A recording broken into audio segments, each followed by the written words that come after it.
Сәлем Стамбулдан. Бүгін арықта видео күнделігімнің 34 күні. Салмағым бүгін 107-8 200 грамм жалап алыппын. Көптен бері былай плюс болмап еді менде. Бірақ қосып алып тұрмын. Бүгін жаттығу ештеңе жасаған жоқпын, кішкене ауырып тұрмын. Сол себепті пока 2 күн болмайды. Вакуум жаттығу дегендер. Бүгін менде сіздерге распаковка жасаймын. Бүгін мен балама өткенде торговый центрға барған кезде аяқ киім қарадым ғой балама. Сонда ұнаған аяқ киімнің размері болмады. Сосын мен онлайн заказ берем дедім. Соны онлайн заказ бердім. Сол бүгін келу керек. Қателеспесем. Соны распаковка жасаймын сізге, мен бірге болыңыздар. Қазір мен дейтін тамақ дайындап қойдым. Таңғы асымды өзімнің. Баламнан кішкене овсянка қалды. Сосын қасынан бір жұмыртқа пісірдім. Соны жеп аламын. Мен бірге болыңыздар. Распаковка жасаймыз бірге. Жаңа айтып өткендей, баламнан қалған овсянка, ішінде йогурт бар, сосын банан бар. Сосын бір жұмыртқамен овощи. Бірінші қазір ашқаранға мынаны жеп аламын. Ашқаранға 2 стакан су ішіп алдым. Сосын қазір мынаны жеп аламын. Кішкентай мына тіпті бар ғой түбінде. Соны жеп аламын, сосын мынаны жеймін. Жұмыртқамда маған насып болсын, күндеріңіз жақсы өтсін. Достар, мен қазір кофе ішейін деп жатырмын. Кофе рұқсат етілмеген, бірақ сонда да бүгін өзіме рұқсат беріп жатырмын. Бір жаңа сендерге де контент болсын, видеом кішкене ұзырақ болсын. Бүгін мен кішкене ломка басталып жатырған сияқты менде. Суши хочу, бешбармақ хочу болып жатырмын. Бешбармақ дейтіндей мында енді жылқының еті жоқ. Сиырдың қойдың етінен дұрыс шықпайды, өйткені сүйексіз, майсыз сатылады. Қасапшыда да, супермаркеттерде де. Алдымызда Құрбан байрам келе жатыр, соны өзімізден құрбан шаламыз Алла қаласа. Соның етінен, сүйегінен, майынан алып қалып естейтін боларым, бешбармақ пісіріп жеп қарайтын боларым. Өзіме чит мил дей жасаймын. День чит мил білмесеңіздер, интернеттен қараңыздар, ема. Сушида ма жата дұрыс жасамайды. Жасамайдан алғанда қалай японский сушилар ғой, чисто японский таза сушилар. Біздер оны жеп үйренбеген, ішіне сливочный сыр жетпейді деген сияқты, бір кремдер жетпейді деген сияқты. Осында сәңгештер жасайды. Россия, Өзбекстан, Қазақстан, Дагестаннан келген қыздар үйден жасайтын болғасын, кейде дұрыс шықпай қалады, күріші түсіп, майсып, балықтар түсіп, ішіне сливочный сырдың орнына басқа бір сыр салып деген сияқты. Сол үшін пока жемеймін, Қазақстанға барған кезде заказ беріп жеймін сушиді. Сол мен бірге болыңыздар. Менің жаңа немде кел, жаңа баланың аяқ киімін соңында распаковка жасаймыз. Жаңа менің кофемді де қараңыздар. Рахмет. Менде мынандай кофе машинка 4 жылдың үсті болған сияқты, 5 жыл болып қалғанда олар даже. 5 жыл болып қалды. Алғаныма әлі жасап келе жатыр. Осы мен дейтін қосамын жерден. Әфәндім! Қазір мен тоққа қоспап қоңға қосайын. Машинамды тоққа қостым. Так, мына жерде сүтті көпіртетінді басамыз, дайындалсын. Балам жынданады, ойыншығы бір сынып қалған, соны таға алмай, ничего страшного. Қазір мына жылпылдағаны, жылпылдап тұр ғой, тоқтайды сол кезде. Тоқтап тұр, осы жерде қазір біз сүтімізді дайындап көпіртеміз осы жерге. Мына жерде менде не бар, мына жерде мен не шағып қойдым. Кешке тефтели жасаймын деп, маленький тефтели. Менде мында сүт, қазір андай кофе жетін ыдысым бар менің. Кружкаларын бәрін баламыз сындырып тастады, жақсы кружкаларын бәрін. Қазір сүтті ашып, мынаған құямыз. Так, сүтті құямыз. Осы жерге дейін келдіртем. Нетсе, қазір көпірге шыққанда мен жерге дейін келеді. Кофемен сомен басына дейін барады. Мына жерге жағып қойын. Так, мынау рожок, сүт. Сосын мынандай өзінің холдер деп айтады, рожок деп айтады. Осыны аламыз. Менде мынандай кофе бар. Біліп жүрсеңіздер, турецкий кофе деп айтады ғой. Қандай оны кішкентай стаканчикте береді. Ойлап қалмаңыздар, Турцияда кофе өседі деп. Турцияда кофе өспейді, Аргентина, Бразилия сол жақтардан келеді. Сосын оны турецкий кофе деп айту себебі пісіруінде. Анағы неде пісіреді ғой, туркада пісіреді ғой, кішкентай ыдыста. Сосын кішкентай мынандай стаканда құйып ішеді, қасына сумен. Сол себепті турецкий кофе деп аталады. Мынау именно неге арналған, кофе машина арналған бразильский фильтр кофе деп аталатын. Осы алам постоянно, өзіме ұнайды. Қазір қалай дайындайтынын көрсетейін мен сізге. Мына менің ескі телефоным. Телефон жөнінде де бір ақпарат айтып кетейін сіздерге, братола. Қазақстан, егер сіз Турциядан телефон алмасаңыз, егер Турцияға келіп бір ай 2 ай демей ақ қояйын, жақсы. Турцияға дейді көшіп келе жатсаңыз, телефон міндетті түрде телефон Турциядан алу керек болады. Болмаса Қазақстаннан алып келатқан телефоныңызды бәленбай 1000 теңгеге тіркейсіз. Қазір уже 30 000 лира болған болар. Ол қанша? 200-300 000 теңгеге налог төлейсіз. 20 000 болды, 20 000 дейтін 260 000 ғой.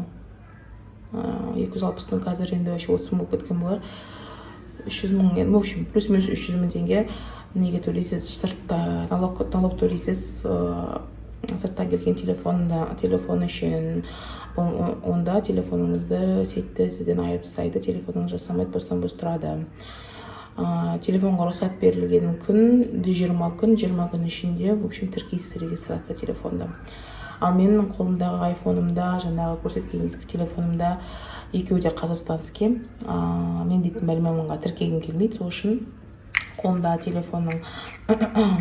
телефон дейтін 720 күннен кейін жауап қалған кезде, ана ескі телефонымды ашам, ана жауап кеткен кезде мынаны телефонды ашам, сөйтіп екеуін кезек ұстап жүрмін. Сондай уже неше жыл өтіп ұстап жүргеніме.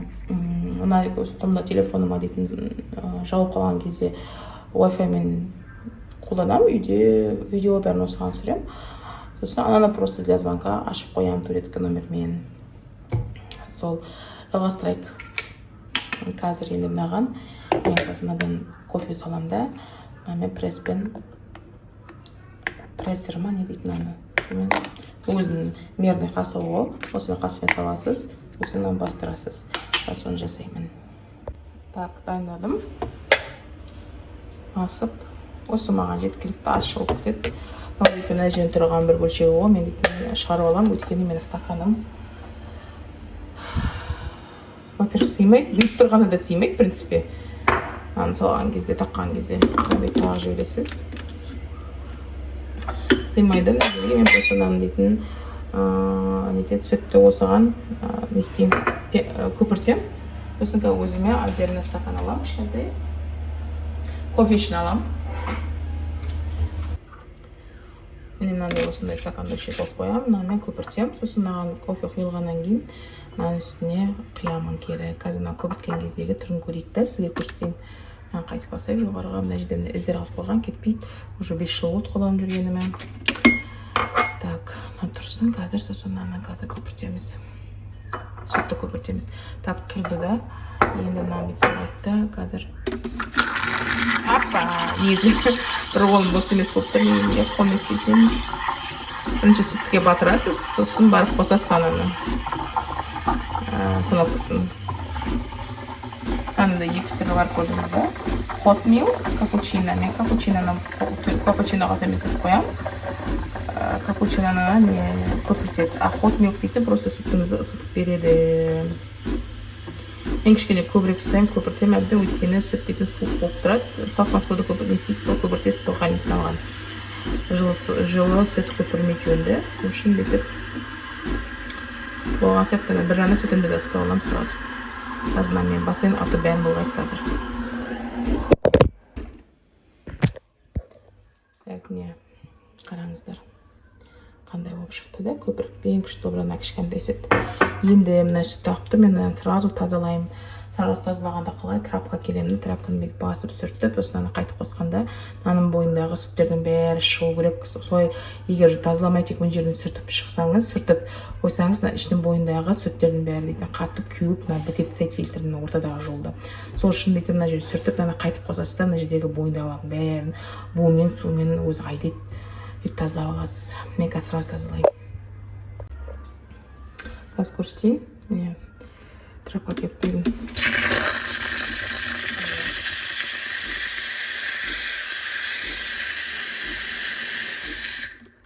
Міне көрдіңіздер ме? Осылай мына бойындағы сүттің бәрін шығартып аламыз. Міне жанып тұр. Бәрін өзі тазалап береді, жақсылап. осының арқасында ғой енді көп қолданып жүргенім. Бірде-бір бұзылған жоқ, құдайға шүкір, жақсы, бұзылмай аяқта қойсын. Өйткені мен кофені осымен ішемін. Енді келесі мына жерге кофемізді салдық қой енді. Соны енді басамыз. Күтейік, жанған бітсін.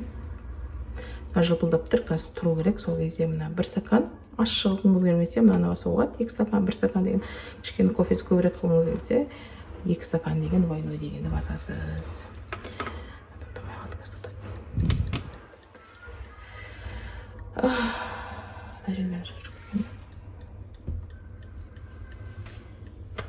Ташырап бәрін мүлдіреді өйстіп.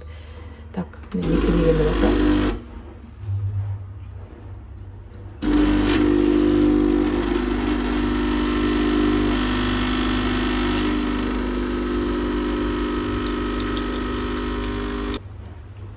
Так болды. Енді осыны жайлап әкеліп маған құямыз. Ақ кетпесін. Опа. Болды. Міне мынандай күшті кофе шықты менде. Көпірін кішкене көбіртуға болатын еді, сүттің, то есть.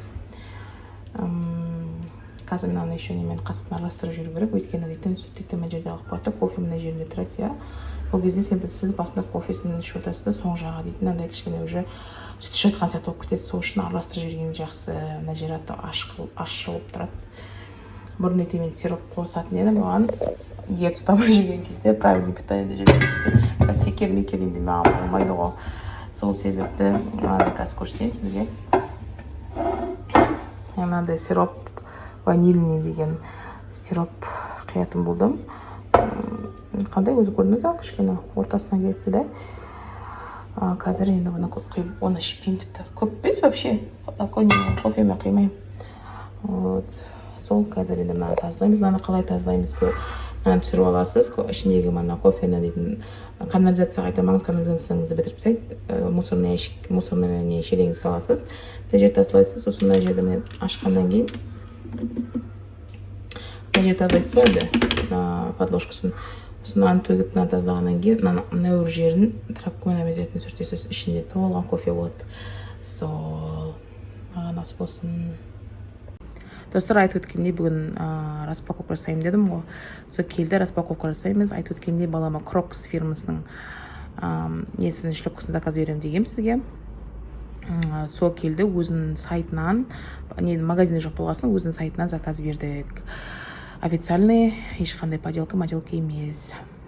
Сіздерге де поделка сатып алуға кеңес бермеймін. Ақшаларыңыз болса, жағдайларыңыз болса, тазан оригинал алыңыз, болмаса басқа фирманыкін алсаңыз болады. Бірақ андай нелерді жақта көп ұнатпаймын, өйткені не ғой,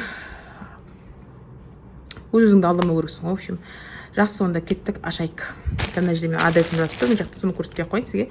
Мен қазір мынаны жыртамын.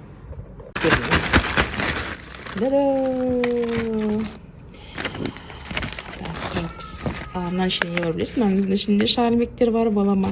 Мен андай ақ түрін бердім, өйткені ақтың үстіне дейтін әртүрлі шармек заказ бердім. Негізі вообще шармек хотела жабыстыруға, бірақ басқа түстерден шармектер көп бара бермейді екен. Мен таңдаған шармектер басқа көк түсін, ақшыл көк түстерін заказ бергім келген, оны ашпайды екен. Сол үшін ақ бердім. Ақ дейтін универсальный о деп. Сол балдар дейтін обязательно көк кию деген міндетті емес. Қазір ашайыншы, мен қолым екі қолым бос емес. Қыта қандай ғой, қараңызшы. Так, міне қараңыз, 9-шы размер, ол американский 9-шы размер болғанмен, мен европейский, мына жер жазып тұру керек.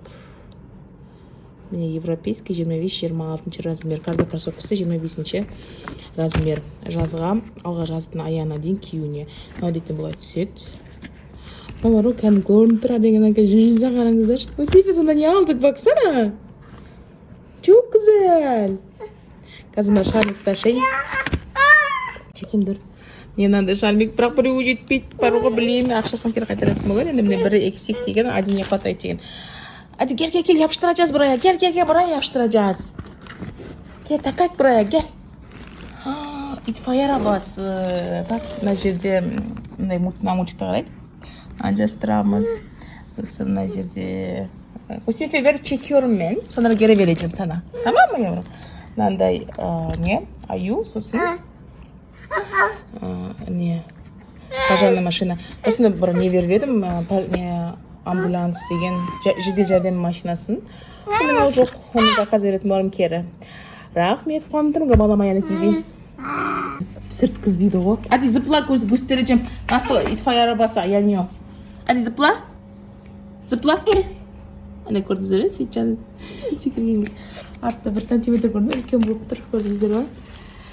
Ештеңе етпеген де 1 сантиметр үлкен болса да кітаптары шашылып жатыр. Байқаған естемей қойыңдар, мән бермей қойыңыздар. Енді жаздың соңына дейін енді аяғы көрсетеді ғой. Шешпей жүр енді көрсетпей. Мынандай мынша үлкен болып тұр. Көрдіңіздер 1 сантиметр. Қайырлы кеш қыздар, мынау менің тамағым. Кешкі асым. Saat kешкі қазір 8-ден кетіп қалдық, жолдасымды күтіп қалдым. Гречка, тефтерки, соуспен бұқтырылған қарбыз жеймін. Сосын свежий огурцы, қарбыздан аз жеймін. Сол маған насып болсын, қарағандарыңызға рахмет. Ертеңге көріскенше, пока. Өтеңіз.